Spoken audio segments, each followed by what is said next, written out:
नमस्कार, Pravin real estate YouTube चॅनलवरती आपलं स्वागत आहे. आपल्याकडे आज एक अशी बातमी आलेली आहे, की जी म्हाडा लॉटरीमध्ये जे सामाजिक रिझर्व्हेशनमधील जे प्रधानमंत्री आवास योजनेची जी सबसिडी मिळत असते 2.50 म्हणजे ₹2.5 लाख ते आता म्हाडा बंद करणार आहेत. त्यांचं असं म्हणणं आहे, की असं केंद्र सरकारचं कोणतंही असं धोरण नाही आहे. त्यामुळे ते आपण आता बंद करणार आहेत आणि तेथील जे घरं असतात, ती घरं शिल्लक राहतात. त्यामुळे म्हाडाची ती घरं विक्री होत नाही, असं त्यांनी कारण सांगितलेलं आहे. आता ही जी बातमी आलेली आहे, ही बातमी आपण आज पाहणार आहोत.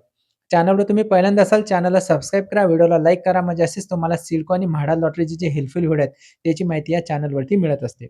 सर्वप्रथम ज्या म्हाडा लॉटरीमध्ये जी घरं असतात, जे रिझर्व्हेशनमध्ये असतात, त्याच्यामध्ये टोटल 15 प्रकारच्या कॅटेगरी असतात. त्या 15 प्रकारच्या कॅटेगरी कोणत्या असतात, ते आपण आता स्टेप बाय स्टेप पाहणार आहोत. सर्वप्रथम जी कॅटेगरी आहेत अनुसूचित जाती म्हणजे नवबद्ध एस-सी, त्यानंतर अनुसूचित जमाती एस-टी, त्यानंतर भटक्या जमाती एन-टी, त्यानंतर विमुक्त जमाती डी-टी, पत्रकार, जर्नलिझम त्यांच्यासाठी पण काही जागा असतात. स्वातंत्र्य सैनिक जे फ्रीडम फायटर असतात त्यांच्यासाठी जागा असतात. काही अंध, अपंग, शारीरिक हँडिकॅप असतात त्यांच्यासाठी सुद्धा जागा असतात. त्यानंतर माजी सैनिक, एक सर्व्हिसमॅन, महाराष्ट्रातील मतदारसंघाचे प्रतिनिधित्व करणारे जे आमदार साहेब, खासदार साहेब त्यांच्यासाठी सुद्धा काही जागा येथे म्हाडाच्या लॉटरीमध्ये शिल्लक असतात. त्यानंतर म्हाडाचे कर्मचारी जे असतात, ज्यांची 5 वर्ष सर्व्हिस झालेली आहेत म्हाडामध्ये त्यांच्यासाठी सुद्धा जागा असतात. त्यानंतर राज्य सरकारचे कर्मचारी, संबंधित महामंडळे इत्यादीचे कर्मचारी यापूर्वी सेवानिवृत्त झालेले कर्मचारी यांच्यामध्ये समावेश होतो. त्यानंतर शासकीय निवासस्थानामध्ये राहणारे सेंट्रल गव्हर्नमेंटचे एम्प्लॉयी, त्यानंतर चित्रपट, दूरदर्शन, नाटक, तमाशा, आकाशवाणी, कलाकार, गवई, त्यानंतर गायन, वाद्य, नर्तक, कारागीर आणि सर्वसाधारण जनता. म्हणजे हे टोटल 15 प्रकारचं आरक्षण म्हाडाच्या लॉटरीमध्ये असते. म्हाडा जेव्हा घरांची लॉटरी काढते, समजा जर एका लोकेशनला जर 100 घरं असली, तर 100 घरांपैकी काही घरं जनरल कॅटेगरीसाठी त्याच्यामध्ये राखीव असतात. एस-सी, एस-टी, विमुक्त जाती, भटक्या जमाती, जर्नलिझम, पत्रकार जे आपण 15 प्रकारचे रिझर्व्हेशन तुम्हाला सांगितले, त्याच्यामध्ये काही घरं असतात. म्हणजे हे सर्व घरं होत असतात रिझर्व्हेशनमध्ये. पण म्हाडा आता ही घरं जे अ, सामाजिक आरक्षण आहेत, त्यांच्या व्यतिरिक्त जी घरे त्यांना असतात, ती घरं म्हाडाची वर्षानुवर्ष लॉटरी काढली, की ते विकल्या जात नाही. म्हणून म्हाडा ते आरक्षण आता संपवणार आहे. तर जी बातमी आली ती आता बातमी आपण जे वृत्तपत्रामध्ये बातमी आलेली आहे त्यांच्याकडून आपल्याला ही बातमी तुमच्यापर्यंत पोहोचणार आहे. तर चला आपण त्या व्हिडिओला आता सुरुवात करू. बघा दैनिक वृत्तपत्रामध्ये बातमी आलेली आहे, की पी-एम-ए-वायसाठी आरक्षण रद्द करण्याच्या हालचाली.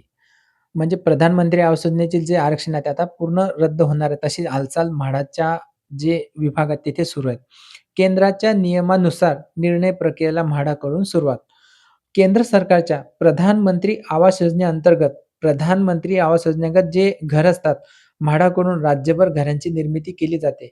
या घरांची विक्री सोडत प्रक्रियेने करताना काही मंडळातील सामाजिक आरक्षणातील घरे मोठ्या संख्येने विक्री वाचून रिक्त राहतात.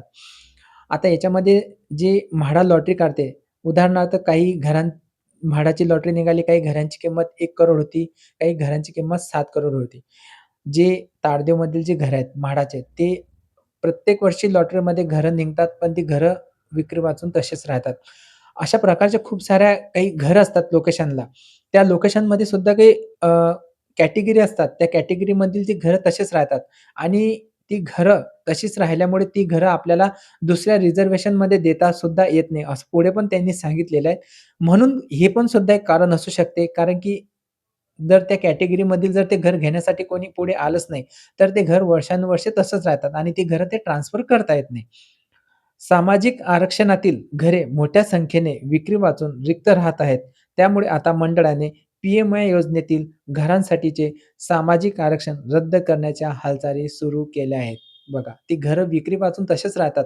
म्हणून म्हाडाकडून ह्या घरांच्या रिझर्व्हेशन बंद करण्याच्या हालचाली सुरू झालेल्या आहेत. केंद्र सरकारच्या योजनेत कुठेही घरांची विक्री सामाजिक आरक्षणानुसार करण्याचे निर्देश नसल्याचे स्पष्ट करत यासंबंधीचा अंतिम निर्णय घेण्याची तयारी मंडळाने केली आहे. म्हणजे या बातमीमध्ये असं आलेलं आहे, की सामाजिक आरक्षणानुसार घरं विक्री करण्याचं धोरण असं केंद्र सरकारचं कुठेही नाही.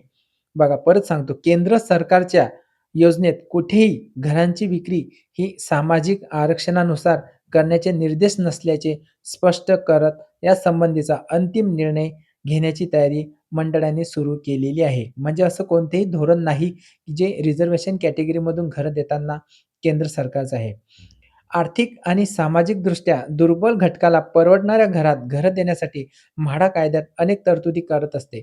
दरवर्षी म्हाडासुद्धा आपले घरं विकल्या गेली जावीत, त्यामुळे नवीन-नवीन योजना अंमलात आणते. बुक माय होम्स, त्यानंतर प्रथम येणाऱ्यास प्रथम प्राधान्य, परत म्हाडाचं घर घेतल्यानंतर तुम्हाला 4% व्याजदराने कर्जसुद्धा म्हाडा देतात. काही लोकेशनला त्यांनी आता अंमलबजावणी सुद्धा केलेली आहे आणि त्याच्यासाठी जी एजन्सी आहेत, त्या एजन्सीची सुद्धा नेमणूक करण्यात आलेली आहे. म्हणजे असे खूप सारे जे म्हणजे जी विक्री जी घरं होत नाही किंवा जी म्हाडाची जी घरं असतात, ते जास्तीत जास्त घेण्यात यावी याच्यासाठी ह्या योजना म्हाडा प्रत्येक वर्षी, प्रत्येक वेळेस त्याच्या जे नियम असतात त्याच्यामध्ये सुद्धा बदल करत असते. त्यानुसार आता सोडतीतील काही घरे 15 प्रकारच्या प्रवर्गासाठी राखीव ठेवलेली आहेत. बघा साइडला. म्हणजे हे जे रिझर्व्हेशन आहेत म्हाडाच्या लॉटरीमध्ये 15 प्रकारचे रिझर्व्हेशन त्याच्यासाठी काही घरे असतात. त्यात अनुसूचित जाती व नवबौद्ध, अनुसूचित जमाती, भटक्या जमाती आणि विमुक्त जाती म्हणजे एस-सी, एस-टी, एन-टी आणि व्ही-जे-एन-टी. परत सांगतो तुम्हाला हे जे 4 जाती आहेत, याचे जे सामाजिक आरक्षण आहेत, यात प्रवर्गाचा समावेश आहे. मात्र ही प्रक्रिया राबूनही मागील काही वर्षापासून कोकण मंडळाच्या सोडतीतील घरे मोठ्या संख्येने रिक्त राहत आहेत. म्हणजे या रिझर्व्हेशनमधील जी घरे असतात म्हाडा लॉटरीमध्ये, जेव्हा जेव्हा त्यांची पी-डी-एफ येते, पी-डी-एफमध्ये सुद्धा घरं देण्यात येत असतात. पण ही जी घरं ज्या रिझर्व्हेशनमध्ये देण्यात आलेली आहे, ती घरं घेण्यासाठी कोणी पुढे येत नाही. म्हणून ती घरे विक्रीपासून तशीच वर्षानुवर्षे राहतात. म्हणून या कॅटेगरीमधील जी घरं आहेत, त्याच्यामधील जे प्रधानमंत्री आवास योजनेची सबसिडी असतात, ते आता बंद करण्याचा निर्णय म्हाडाने घेत आहेत. अशा हालचाली सुरू आहेत. वर्षानुवर्षे कोकण मंडळाच्या सोडतीतील घरे मोठ्या संख्येने रिक्त राहत आहेत व महागड्या घरांसह अन्य काही कारणे यामागे असल्याचे म्हटले जात आहे. यामुळे आता सामाजिक आरक्षण पी-एम-ए-वायच्या घरांसाठी रद्द करण्यात येणार असल्याची माहिती सूत्रांनी दिलेली आहे. म्हणजे ही घरं या कारणांमुळे अशीच राहतात, विक्री वाचून राहतात आणि कोणीही यापुढे येत नाही. म्हणून हे म्हाडाने हा निर्णय घेत आहे. म्हाडा धोरणात्मक निर्णयासाठी पडताळणी. म्हाडा कायद्यानुसार इतर आरक्षित म्हणजे बघा कोणते घटक येतात.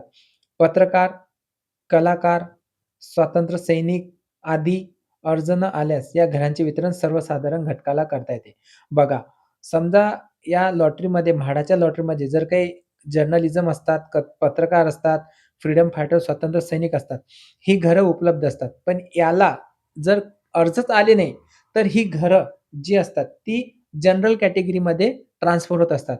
त्यामुळे ही घरं जनरलमधून ते उपलब्ध असतात. म्हणून ते आरक्षण तिथली घरं पूर्ण खाली होतात. पण सामाजिक आरक्षणातील घरे इतर घटकांना देता येत नाही. सामाजिक आरक्षण म्हणजे कोणते मी तुम्हाला परत सांगतो. अनुसूचित जाती, अनुसूचित जमाती, भटक्या जमाती आणि विमुक्त जमाती हे सामाजिक आरक्षण असतात. पण पी-एम-वाय योजनेतील कोणतेही प्रवर्गनीय आरक्षण नाही. म्हणजे प्रधानमंत्री आवास योजनेची सबसिडी घेण्यासाठी त्यांनी सांगितलेलं आहे, की त्याच्यामध्ये अशी कोणतीही सामाजिक आरक्षण नाही आहे किंवा कोणताही असा प्रवर्ग ठरलेला नाही. त्यामुळेच पी-एम-साठीचे सर्व प्रकारचे आरक्षण रद्द करण्यात येणार आहे. म्हणजे सामाजिकदृष्ट्या जे आरक्षण आहेत, हे सर्व आता बंद होणार आहे. याबाबतचा धोरणात्मक निर्णयाबाबत पडताळणी करून अंतिम निर्णय घेण्यात येणार आहे. म्हणजे या योजनेची पडताळणी होणार आहे आणि नंतर याचा निर्णय घेण्यात येणार आहे. तर अशी ही पी-एम-वायसाठी आरक्षण रद्द करण्याची माहिती आपल्यापर्यंत आलेली आहे. ही बातमी तुमच्यापर्यंत सुद्धा पोहोचलेली आहे. साइडला पण लावलेली आहेत.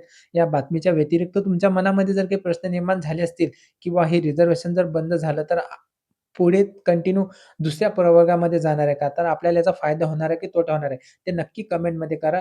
म्हणजे तुमचे प्रश्न मांडा. आपण त्या कमेंटला उत्तर देऊ. भेटूच असा आणखी एक महत्त्वपूर्ण व्हिडिओ घेऊन. तोपर्यंत विश्रांती घेतो. धन्यवाद.